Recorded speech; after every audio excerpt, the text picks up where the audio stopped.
Raj Groves, Believe in Chelsea FC. When I get real close, okay, I have to, because I don't know how this microphone is going to sound.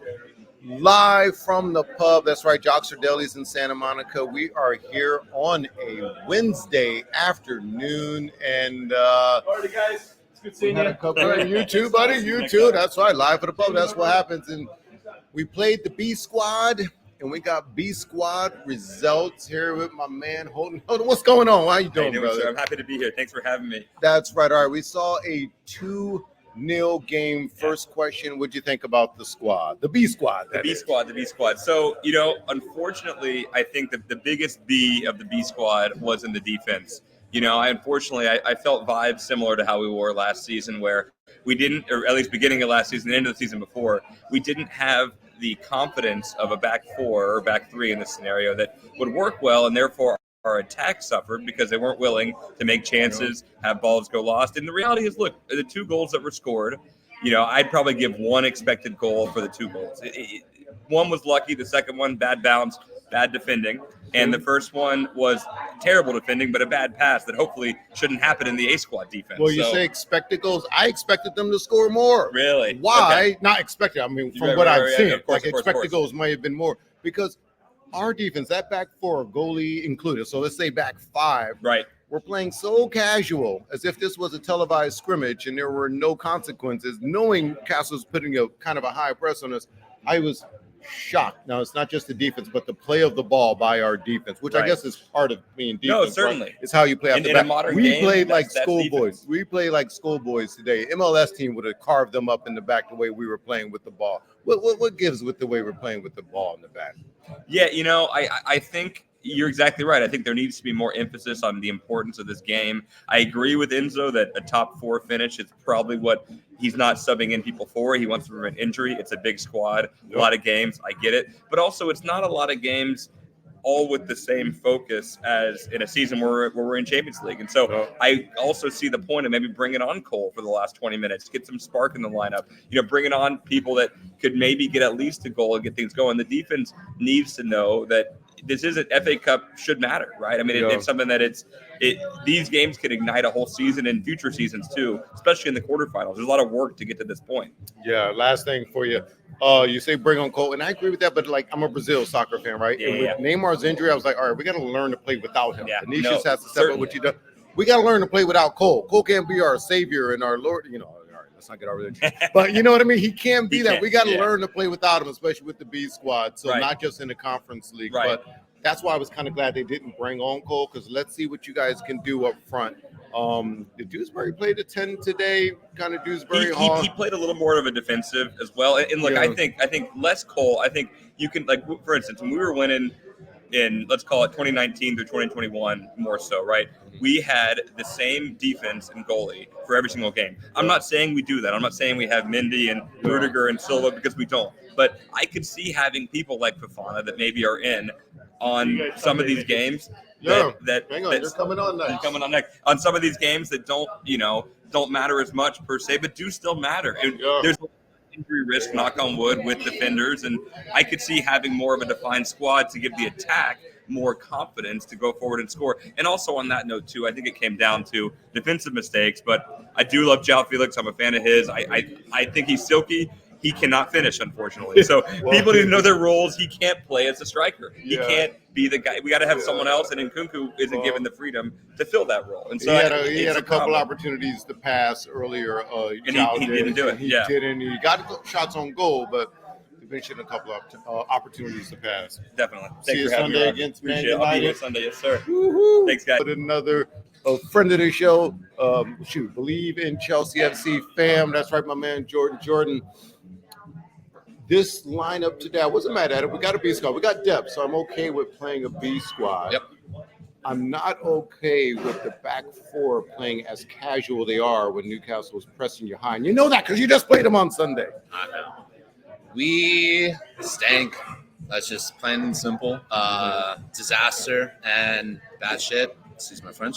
Mm-hmm. Not first team quality. Why? We have the B team. For me, here's the bigger issue. None of these people, in my opinion, players, proved that they need minutes as our A squad. Yeah. For those that are like, hey, Nico Jackson, you need a backup. None of these wanted to step up. You can't play Nkuku up there. He can't hold the line like Nico does. He's not. He can make runs off of, but that was Felix's position. Felix, Mudryk, we understand. You're good 90% of your sprint. That last 10% decision time, we see what happens. Air prone, it's like something goes in the brain and then bam, mistake, or just poor finishing, and that's what did us in the end. Yeah. So here's an interesting thing. Speaking of B squad, I think Enzo Fernandez has found his spot as the B squad captain. Don't say. I'm so happy about that. But and I've been hard on Enzo in the past because I see what he can do when he plays for Argentina. Yeah. Now I'm convinced it's not a decision. I'm just going to play hard for country, not for club. Does English style football suit Enzo Fernandez, or is it just not his thing? No, not at all. As you know, I've been on him since almost debatably day one, but especially this year. Very harsh. You don't prove your spot to me as one of the three midfielders. Caicedo, number one for us in that position. Even Lavia coming off an extended Lavia's injury. healthy. Caicedo and Lavia are my That's our 1-2. That's our 1-2.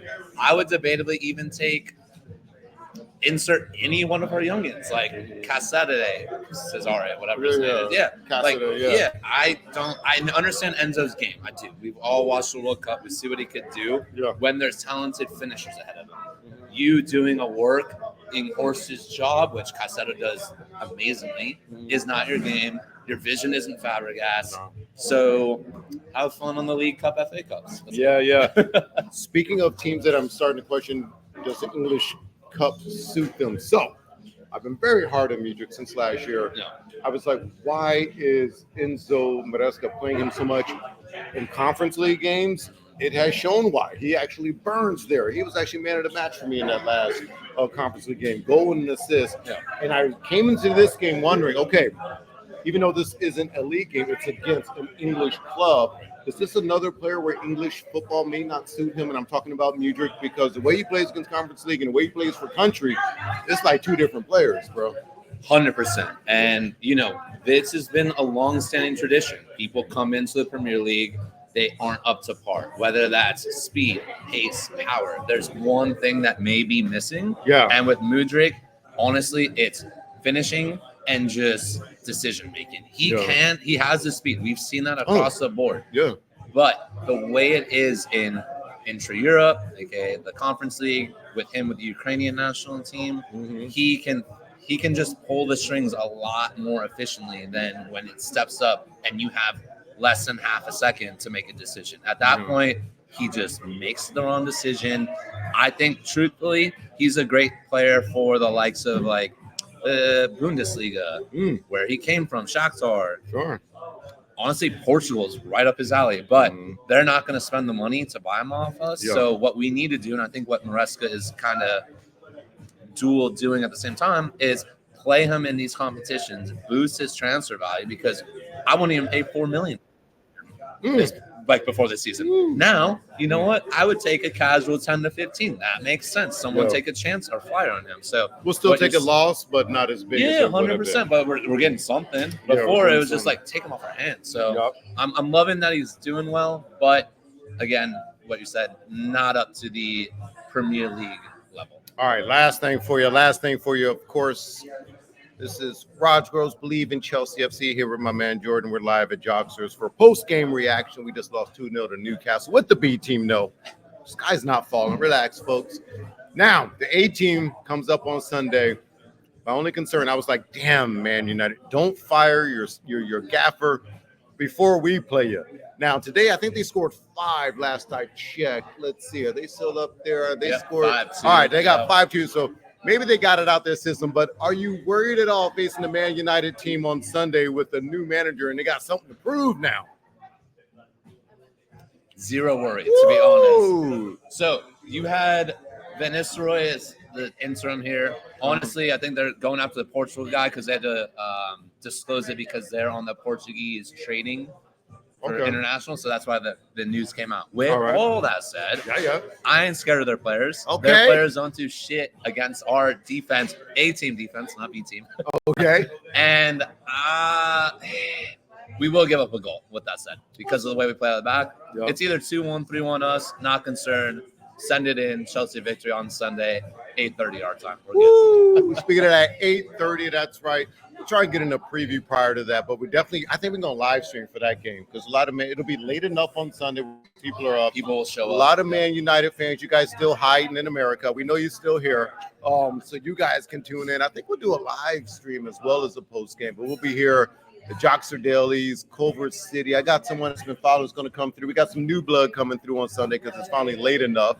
There you go. Wake up on it's that tough. Sunday. Oh my God, it's tough for us West Coasters. You know what I'm saying? But And before NFL, no excuses. I know. Yes. Oh my God, my Sundays turn into an adventure, man. I'm telling you, because you know my girl and your girl as well are Pat fans. So after the Sunday games, which I guess now we're like NFL team, we only play on Sundays. So anyway. I do the wake up early, then I got a double dip, jump straight into 10, and then there's a game at 5. It was like, Lord of mercy, my Sundays have turned into fun day Sundays that I hope to just retain most of the information, knowledge, and celebrations, and and just mixing with people because it gets rough out there on a Sunday. But anyway, Raj goes, believe in Chelsea FC. Quick little post game shout. Big it up to you, Jordan. Thanks, bro. All right, peoples. As always, get at me, Blues.